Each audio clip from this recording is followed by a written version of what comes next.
एक और डिस्क्लेमर दे करके मैं अपनी बात, सर ये पहलगाम के बाद जब चूंकि सदन नहीं बैठ रहा था तो मैंने लगातार लेख भी लिखे।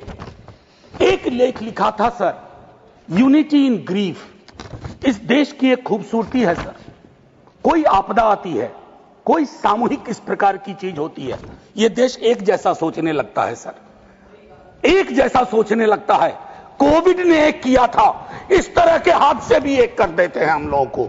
लेकिन सर ये जो national unity in the times of grief है, it should become a kind of shield to protect the government from valid criticism.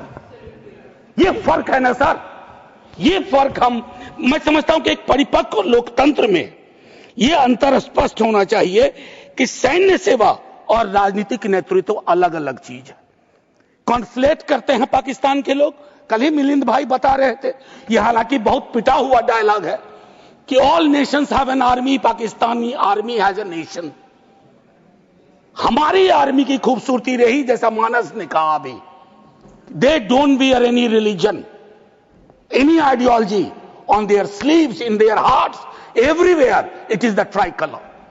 हमारा अप्रोच भी वही होना चाहिए। मैं क्यों कह रहा हूं सर ये बात, और क्यों कहने के लिए मजबूर हुआ हूं सर, जब पहलगाम में हुआ वो आतंकी हमला, उस हमले के बाद एक ट्विटर हैंडल लिखता है, उन्होंने धर्म पूछा जाति नहीं।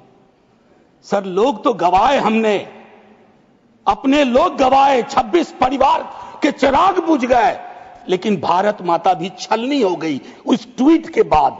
मकसद में कामयाब हो गए थे वो लगभग, क्योंकि उस बुलेट में बारूद के साथ नफरत की बारूद भी थी।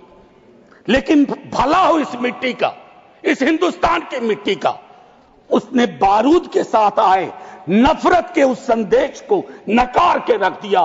कहीं वो नहीं हुआ जिसकी उनको उम्मीद थी, बल्कि बाद में इस बात पे आता, बल्कि भारतवर्ष ने एक संदेश दिया जब सोफिया कुरैशी ये